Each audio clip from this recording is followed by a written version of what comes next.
Millennials in South Korea drives whiskey import by a record.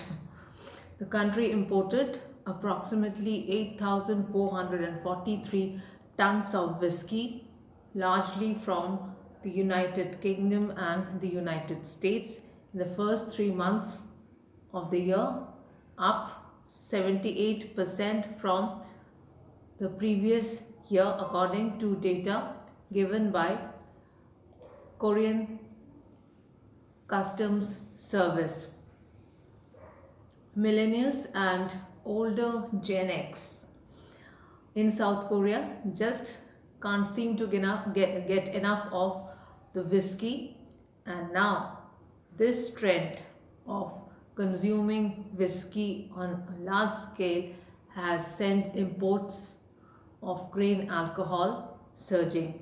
The country, that is South Korea, has imported, as I said, 8,443 tons of whiskey from USA, largely from USA and UK, and this marks the biggest first quarter increase in the figures that go back to 2000, which go back to the year 2000, and the second highest level after the end of last year.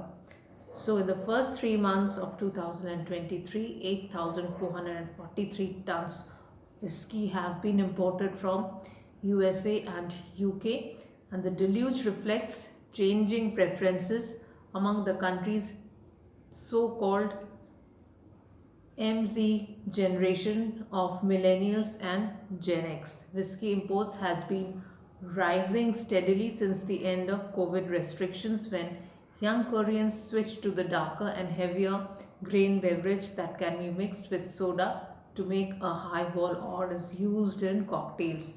We know for a fact that South Korea is one of those countries where alcohol is consumed in large levels. However, this record that it has made of purchasing a huge amount of whiskey from the Western countries has taken this level to a newer level altogether. It has beaten its own record. Last time a high level of whiskey import was seen in the year 2000, and in 2023, that is 23 years later, most of the millennials and the Gen X people are now consuming whiskey in huge amounts, and it is because of this consumption that is being made in South Korea. High amounts of whiskey is being imported. Stay updated with us.